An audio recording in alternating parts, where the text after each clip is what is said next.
জয় মা তারা।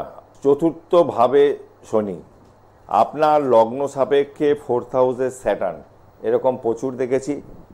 বাড়ির বাস্তু খারাপ থাকবে, বাড়ির নিকটবর্তী অঞ্চলে শ্মশান কবরস্থান এগুলো থাকবে, মায়ের হেলথ নিয়ে প্রচুর প্রবলেম হবে, বাস্তু দোষের কারণে এডুকেশনও পর্যন্ত ডিস্টার্ব দিতে পারে 4th হাউসে স্যাটার্ন।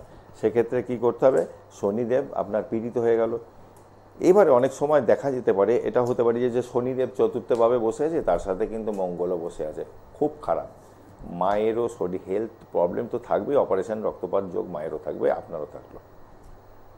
পড়তে শনি ঠিক নেই, ভালো না। এডুকেশনের জায়গায় ডিস্টার্ব, মায়ের হেলথ নিয়ে প্রবলেম, মায়ের কোমরে হাঁটুতে ভেঙে যেতে পারে, হাড়ের ব্যথা বেদনা, নানান সমস্যা দেয়। এবার ইন্ডিভিজুয়াল কারোর কী চার্টে কী আছে সেটা দেখে বিচার্য, কিন্তু তার নক্ষত্র কী আছে, কত ডিগ্রিতে বসে আছে, আমি যা অত সময় থাকে না, ছোট প্রোগ্রাম এগুলো বলে দিলাম। পুজো পাঠের মধ্যে থাকবেন, ভগবান শিবের পুজো করুন, হনুমানজির পুজো করুন, নিয়মিত পুজো পাঠ করুন, বাড়িতে কর্পূরের আরতি করতে ভুলবেন না, রেগুলার কর্পূরের আরতি করবেন।